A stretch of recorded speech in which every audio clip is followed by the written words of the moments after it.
Convenio sobre la responsabilidad civil del transportista aéreo para la unificación de ciertas reglas para el transporte aéreo internacional. En el capítulo 1, básicamente vamos a hablar sobre las disposiciones generales. El artículo 1 habla sobre el ámbito de aplicación. Aquí el convenio regula el transporte internacional de personas, equipaje y carga en aeronaves, tanto remunerado como gratuito. El transporte internacional incluye rutas entre dos estados, partes, o dentro de uno solo, con escalas en otro país, independientemente de si ese país es parte del convenio. En el artículo 2 se habla sobre el transporte por el Estado y envíos postales. El convenio se aplica también al transporte realizado por el Estado o entidades públicas bajo las mismas condiciones del artículo 1, pero en este caso los envíos postales, la responsabilidad del transportista es solo frente a la administración postal, no aplicándose en otras disposiciones del convenio. Ahora, pasándonos al capítulo 2, este básicamente trata sobre la documentación y obligaciones relativas al transporte de pasajeros, equipaje y carga. Aquí tenemos el artículo 3 que habla sobre los pasajeros y el equipaje. Para el transporte de pasajeros se debe expedir un documento de transporte que incluya los puntos de partida y destino y las escalas si es que esto corresponde. Además, debe entregar un talón de identificación por cada bulto de equipaje facturado y un aviso sobre la responsabilidad del transportista en caso de daños y pérdidas. En el artículo 4 se habla sobre la carga. Aquí el transporte de carga debe expedirse una carta de porte aéreo, aunque puede utilizar otro medio de constancia si se entregan recibos de carga identificables por el expedidor. Y en el artículo 5 tenemos el contenido de la carta de porte o recibo de carga. Aquí la carta de porte o recibo de carga debe incluir la información sobre los puntos de partida y destino de escalas y el peso de la carga. En el artículo 6 se habla sobre el documento relativo a la naturaleza de la carga. Aquí el expedidor debe entregar el documento que indique la naturaleza de la carga si es necesario para cumplir con las formalidades aduaneras y otras autoridades. Esto no crea responsabilidad adicional para el transportista. En el artículo 7 tenemos la descripción de la carta de porte aéreo. Aquí la carta de porte aéreo debe emitirse en 3 copias, una para el transportista, otra para el destinatario y la tercera para el expedidor. Y las firmas pueden ser sustituidas por un sello. En el artículo 8 se habla sobre los documentos para varios bultos. O sea, si hay más de un bulto, el transportista puede solicitar cartas de porte aéreo separadas o el expedidor puede pedir recibos de carga separados si se usan otros medios para registrar el transporte. Y en el artículo 9 tenemos el incumplimiento de los requisitos para los documentos. Aquí el incumplimiento de los requisitos documentales no invalida el contrato de transporte que seguirá siendo válido y sujeto a las reglas del convenio, incluidos los límites de responsabilidad. Por otro lado tenemos el artículo 10 que habla sobre la responsabilidad por las indicaciones inscritas en los documentos. El expedidor es responsable de la exactitud de la información sobre la carga en los documentos y deberá indemnizar al transportista por cualquier daño causado por errores o inexactitudes. Y el transportista también será el responsable de los errores en los recibos de carga. Como en el artículo 11 tenemos el valor probatorio de los documentos. Aquí la carta de porte aéreo y el recibo de carga son presunción de la existencia del contrato del transporte y las condiciones del mismo, salvo se pruebe lo contrario. Las declaraciones sobre el peso, las dimensiones de la carga son presuntivas, salvo que el transportista las haya comprobado en presencia del expedidor. En el artículo 12 se habla sobre el derecho de disposición de la carga. Aquí el expedidor tiene derecho a disponer de la carga, retirarla, cambiar su destino, etcétera, siempre que cumpla con las obligaciones contractuales y no perjudique al transportista. Si el transportista no puede cumplir con las instrucciones del expedidor, debe avisarle de inmediato. En el artículo 13 se habla sobre la entrega de la carga. Aquí el destinatario básicamente tiene derecho a recibir la carga en el destino y puede reclamar si la carga no llega en el tiempo previsto y el transportista debe notificar al destinatario cuando la carga haya llegado. En el artículo 14 habla sobre la ejecución de los derechos del expedidor y del destinatario.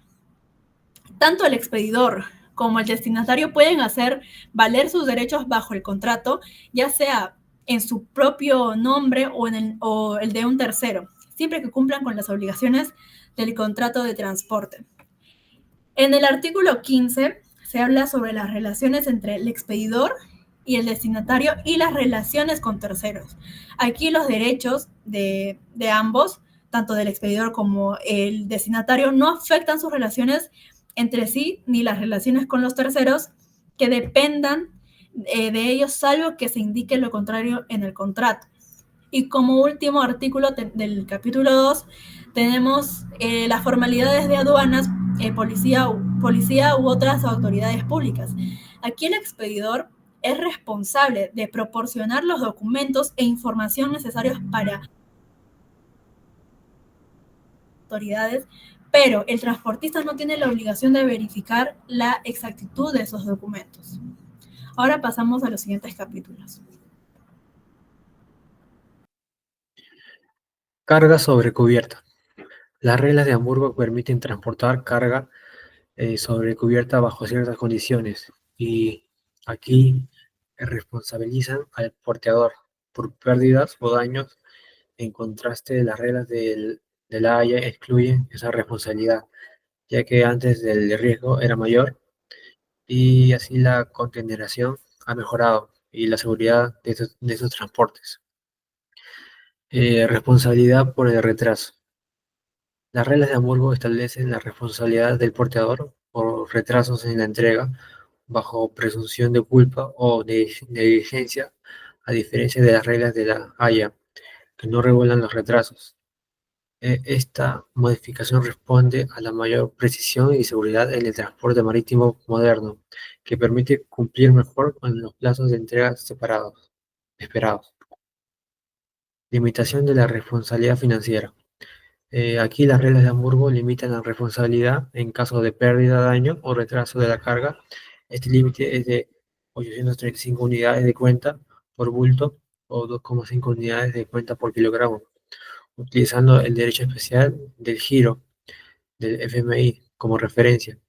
A diferencia de las reglas de la Haya, el sistema dual de Hamburgo se adapta a los límites según el tipo y peso de la carga. Derechos de los empleados y agentes del porteador. Aquí los empleados y los agentes del porteador pueden acogerse a los límites de responsabilidad si actúan en sus funciones. Pérdida del derecho a la limitación de la responsabilidad. El porteador y su personal pierden este derecho si causan daño, pérdida o retraso de forma intencionada o temeraria. Responsabilidad del porteador y del porteador efectivo transporte directo.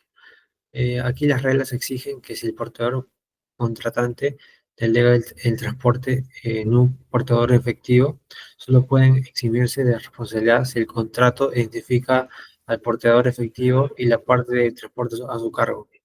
Responsabilidad del cargador. Según las reglas de Hamburgo, el cargador es responsable por pérdidas o daños al portador o al buque solo si estos fueran causados por su negligencia o la de sus agentes. En cuanto a mercancías peligrosas, el cargador debe etiquetarlas adecuadamente e informar al porteador sobre su peligrosidad. Continuaremos con el capítulo 5, en el cual podemos ver el transporte aéreo efectuado por un transportista distinto del contractual. Este capítulo aborda situaciones en las que una persona realiza el transporte aéreo en nombre de otra, que tiene la relación contractual con el pasajero o expedidor. Ambos transportistas son responsables, pero el alcance varía. El transportista contractual es responsable de todo el trayecto acordado en el contrato, mientras que el transportista, de hecho, responde solo por parte del transportista de transporte que ejecuta, perdón. Las acciones y omisiones de los empleados y agentes de ambos transportistas se consideran como propias del otro, aunque los límites de responsabilidad del transportista, de hecho, no pueden ser superados. Los reclamos y protestas pueden llegar a dirigirse a cualquier de los dos transportistas, teniendo el mismo efecto. Además, ambos transportistas, junto con sus empleados, tienen un límite de indemnización global y no serán responsables más allá de los límites establecidos en el convenio.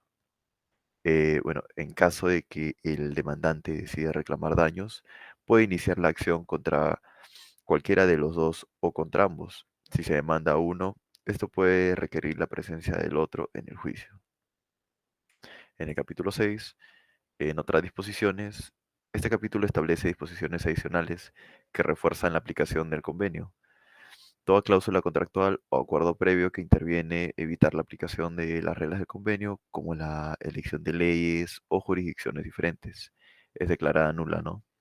Además, se requiere que los estados aseguren que sus transportistas mantengan un seguro de responsabilidad adecuado y permitan a los estados requerir evidencia de dicho seguro antes de operar.